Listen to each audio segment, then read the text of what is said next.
President Barack Obama has defended his decision to trade 5 Guantanamo Bay detainees in exchange for the release of Army Sergeant Bowe Bergdahl.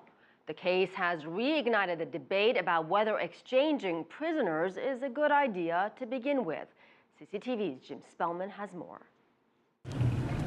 Several soldiers who served with Bergdahl have come forward to claim the then 23-year-old walked off his post, deserting the U.S. Army and putting his comrades in harm's way as they spent months searching for him.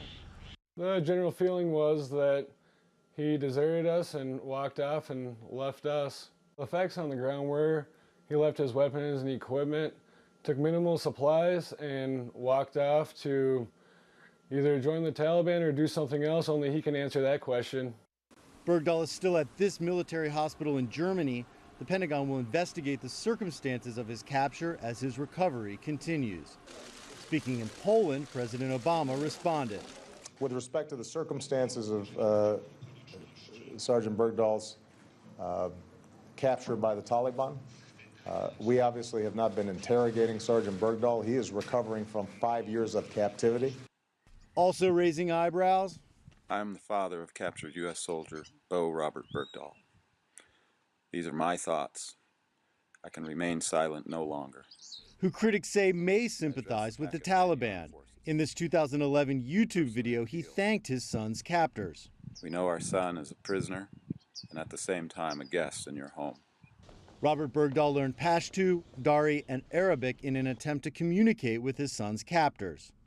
I'd like to say to Bowe right now, who's having trouble speaking English, Bismillah ar-Rahman ar-Rahim, Zayabayem.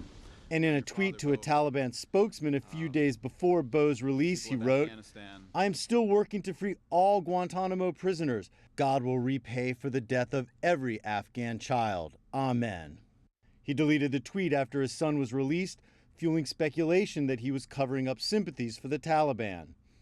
And at a news conference over the weekend, he spoke of his son's commitment to the Afghan people. I'm so proud of how far you were willing to go to help the Afghan people.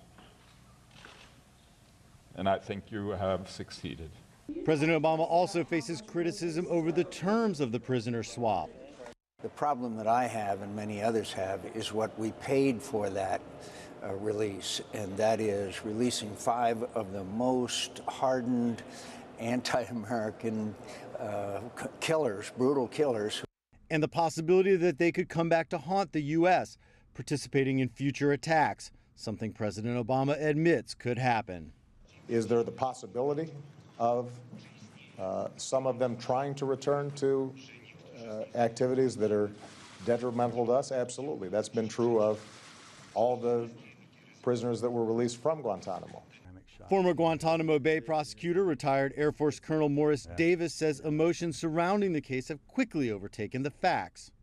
I think it's become politicized. It's not really a question of right and wrong. It's how can you spend this to support your particular position in the current environment. He urges caution until all the facts are known.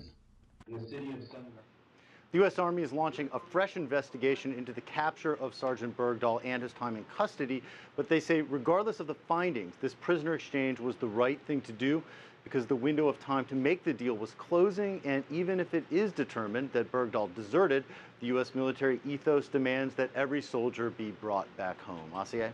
Jim, so many questions for Bergdahl. Have Army investigators been able to talk to him?